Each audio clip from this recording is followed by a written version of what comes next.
ಹೇಗಿದೆಯಪ್ಪ? ಬಹಳ ದಿನ ಆಯ್ತು ನೋಡಿ. ತುಂಬಾ ಚೆನ್ನಾಗಿದ್ದೀನಿ. ಇವ್ರು ನನ್ನ ಮಗಳು ಮಧು ಅಂತೇಳಿ.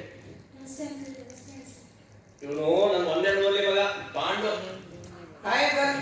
ಒಳ್ಳೆದಾಗಿತ್ತಲ್ಲ. ಹಾಯ್. ಅಪ್ಪ ನಾನು ನಿಮ್ಮ ಹತ್ರ ಪರ್ಸನಲ್ ಆಗಿ ಮಾತಾಡ್ಬೇಕಿತ್ತು. ಅದಕ್ಕೇನಂತೆ? ಸರಿ, ತೊಂದರೆ ಇಲ್ಲ. ಹುಷಾರೊಮ್ಮೆ ಹುಷಾರು.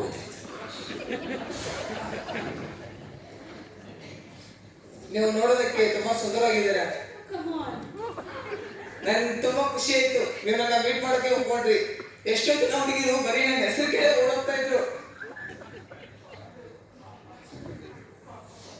ನಿಮ್ಗೆ ನಾನು ಇಷ್ಟ ಆಯ್ತಾ? ಇಷ್ಟ ಏನೋ ಆದ್ರಿ, ಆದ್ರೆ ನನ್ನೊಂದಿಷ್ಟು ಕಂಡೀಷನ್ಸ್ ಇದೆ ಅಲ್ಲ. ನಾನಿರೋ ಕಂಡೀಷನ್ ನಿಮ್ಗೆ ಎಲ್ಲ ಕಂಡೀಷನ್